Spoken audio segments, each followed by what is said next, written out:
Hey guys, welcome to the Perfectly Wasted Podcast. I'm the host, DullOxide. Today is episode 45 about Anime Expo. You can find all my previous episodes on the Drinking Wisemen YouTube channel, along with my bi-weekly podcast, Brew the Truth, day-to-day photos, cosplay photos on my Instagram, at DullOxide. So I'm going to talk a little bit about my Anime Expo experience this year, and a little bit about some of the experiences some other people that I know might have had, and that you might have had as well. So basically, the worst part of Anime Expo I'm hearing from people this year is complications with just their hotel rooms, with registration and badge pickups on day one and so forth. If you were one of the people that were stuck inside of that badge hell, trust me when I say I've been in this position before for this badge hell and this registration line. In previous years, I've waited well over 6 hours for registration and for badges, so it's gotten tremendously better in these last few years. Last year was exceptional in my opinion. I got my badge in just a couple of minutes. This year it took about a half hour on day zero.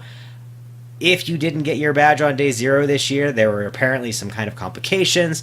They were saying that the line for registration, pre-registration, was going out about 7 blocks past the convention center, which is not really the best neighborhood, but eventually people did get their badges, and hopefully they were able to turn it around and have a good convention. I know a few people really did put a big damper on the entire weekend for them. It just kind of was a really bad start for things. The good news is that next year we hopefully won't be dealing with this because they'll be mailing the badges out. There is a high chance that we won't be having to wait inside of that stupid line for our badge at all as long as we pre-register.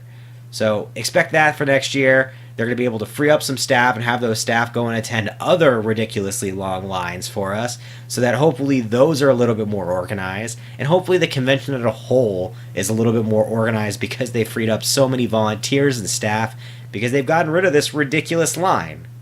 Now, besides just the line, the other complication that I heard some people having was with hotel rooms. Either hotel rooms getting canceled or days being kind of scattered between other hotels where you have 2 days here and 2 days there.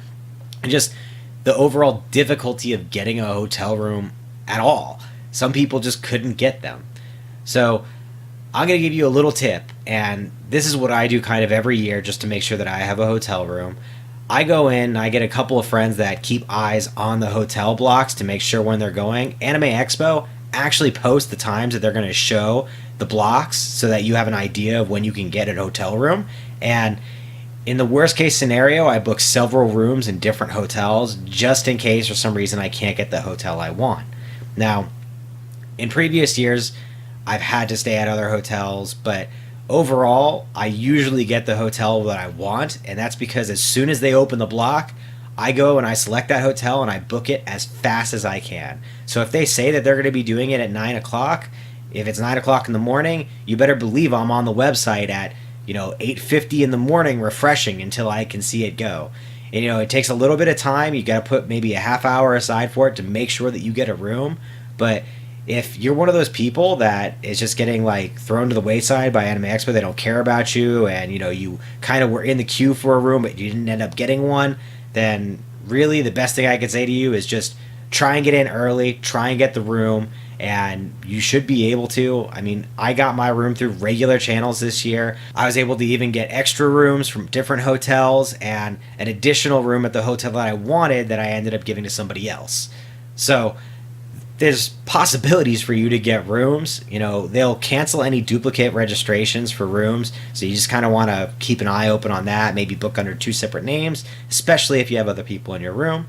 But it's not impossible, trust me. It just requires that you actually have to be there and paying attention when they open the booking. If you don't follow my Instagram or you don't follow Fairly Artful's Instagram, we both cosplayed again this year. We recycled some of our cosplays from last year, so we redid Zoro and Perona again, and this time we did it on a day where they actually had a meetup event for One Piece, so we could participate in it and maybe get some extra photos done.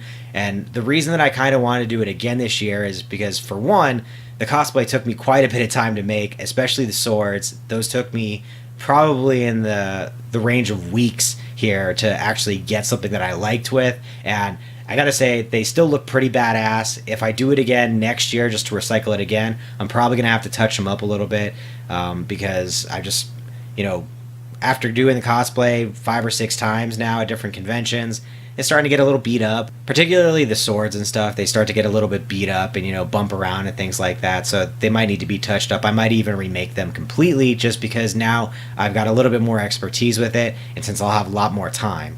Something else I want to try is I do want to try, and I've mentioned it before in my cosplay episode, I think I'm probably going to try and do Genos next year. And hopefully it'll be something fun to experiment with. I just hope that I can get it done in time to basically a liking of my level. So I will be posting some more photos once I find them of me and my cosplay, and I will also be posting some photos that I got from a friend of mine from the cosplay last year that I thought were excellent photos. He actually just got them to me basically the day before we left for Anime Expo this year. It took him a whole year, but the photos are really great, and I'll be sharing them with you guys, so please let me know what you think. They'll be on my Instagram and on the Perfectly Wasted fan site on Facebook. In previous podcasts, I've also spoken about my collection that I have of figurines, and basically this year I only got 2 figures, and this was actually kind of disappointing to me because I like to collect kind of like the smaller figures that have full sets of them, you know, whether they be resin, PVC, or whatever they be made out of. I enjoy collecting full sets. So, for instance, one of the things that I would have really liked this year or last year would have been like a set of the characters, at least the S-Class heroes from One Punch Man. But unfortunately, they didn't have anything like that I could find. And again, this year I was disappointed because not only could I not find these sets, I couldn't find practically any blind boxes that were actually of figures at all.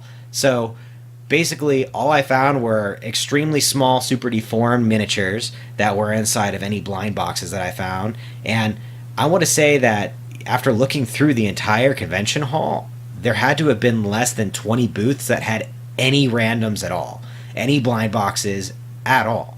So it seems like they're starting to do away with this at the convention, and I kind of understand why they're doing it, but it's highly disappointing to me because I know factually that they did not just stop making them. They still make them, and they're still out there. It's just that these companies are deciding not to bring them with them to the convention. And I believe that the reason that they're not having these kind of figures anymore, and they're starting to actually lean more towards, if you will, wearable products like, you know, wigs, contacts, props, swords, you know, plushes, any of these types of things, is that's what's currently selling at the conventions. And while that's great, while people are making money and selling things like this, I kind of think that eventually Anime Expo itself is going to have to start stepping up and reviewing the people that they're having inside of the exhibit or dealer hall, because currently what's going to end up happening in my mind and what I've been seeing over the past few years is that we're getting these different dealers, and the dealers are continuously just piggybacking off of everyone else's ideas. So we're seeing a lot more t-shirt booths, we're seeing a lot more wig shops, we're seeing a lot more of these, you know, random mystery boxes that are around everywhere. And unfortunately that means that we're getting a lot less product of everything else. So it might be something that they have to do where for next year or the year after, or in the eventuality that this continues on for several more years, that they have it so that if you're a dealer, you're going to have to submit what the primary portion of your booth is going to be, whether it be figures or weaponry, or, you know, maybe it's custom cosplay things, wigs, contacts, things like this, and limit it so that you can only have maybe, I don't know, let's say there's 200 booth spaces and you only want 10 of them to be for wigs, which is still a respectable number, you know, but it just, I feel like they need to start limiting the amount that they're selling of certain products. Like, we don't need 20 different booths that sell, you know, mystery random boxes. While some of them might be really great and some of them are really terrible, it just kind of takes away from everything else, because eventually what'll happen is that you're going to have just every booth selling t-shirts, or every booth selling plushes, or every booth selling wigs, or the majority of them doing any mixture of these things, and you're not going to have really any new product. And now maybe I did miss a couple of things. I only went through the hall fully like maybe 4 times, and basically I try and look at all the product and find the stuff that I like. I just didn't see anything that I liked this year.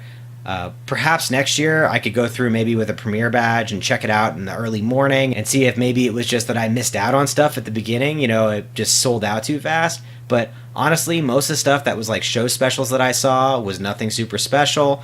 And unfortunately, it just seems like collectibles that they're making for these conventions are becoming fewer and fewer at the convention. So that's somewhat disappointing, but I understand that these companies are trying to make money, the dealers are trying to make money, and that's probably why we're getting such limited amounts of product coming in.